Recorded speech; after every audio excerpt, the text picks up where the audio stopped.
Hey, do you like shooting toy film cameras? If you do, then stick around for my top 5 tips for shooting the Vivitar Ultra Wide and Slim 35mm film camera.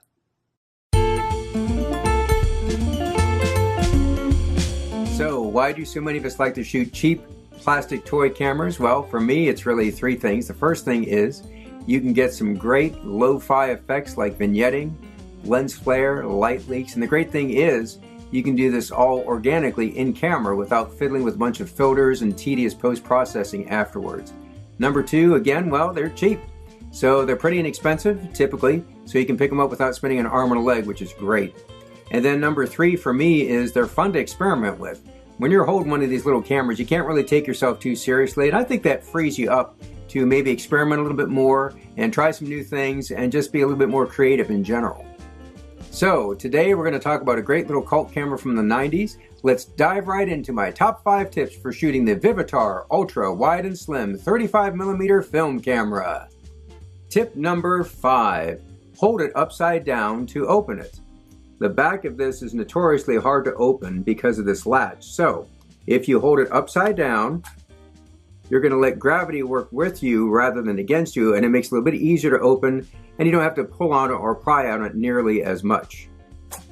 Tip number 4, take it with you everywhere. We've all heard it before. The best camera is the one you have with you. Now look at the size of this thing. It's tiny. Fits in the palm of your hand. It even fits in the pocket of your hipster skinny jeans. It's so small, there's no excuse not to take it with you everywhere. Which brings us to tip number 3. Use 12 or 24 exposure rolls. This thing is made out of cheap plastic. It is not built for 36 exposure rolls. It's a known fact that the plastic winder and the take-up spool can break on these if you stretch it much past 24 exposures. So on this one, stick with shorter rolls. Tip number 2, use high-speed film. I typically use 400 speed and sometimes even 800 speed film in this thing. This camera needs a lot of light. It's only f11 and the shutter speed is 1/125th of a second, so it's definitely not designed for low light situations or low speed film. And that brings us to tip number 1. Get your fat fingers out of the way. This lens is wide, 22 millimeters wide, so if you're holding the camera like this, you're going to get a nice picture of your fingers. If you hold it like this and your fingers are out of the way, you should be okay. Now that we've run down the top 5 tips on shooting this, let's check out the results.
And there you have it.